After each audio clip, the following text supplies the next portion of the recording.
Hello friends, welcome back to the my new video guys and my YouTube channel. Today friend, we are going to talk about guys, how can we forget Bluetooth speaker device to our Tecno phone. Guys, you have connected any Bluetooth speaker in device and friends you want to forget this device guys, you don't want to use. So friend, how can you forget to your Tecno phone Bluetooth speaker? How to forget to with a to Tecno phone? Today I will show you guys.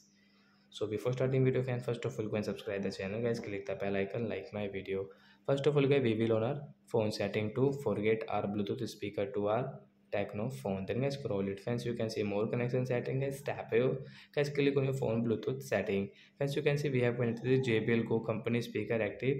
Friends, we want to forget, so right side setting option, tap here, and guys you can see this icon right side, again tap here. Friends, you want to change your Bluetooth speaker device name, you can change from here if you want.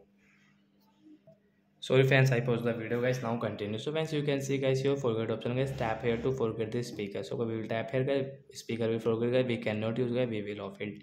So like that guys, you can forget your Bluetooth speaker to your phone. So that's it guys, thanks for watching the video, bye guys.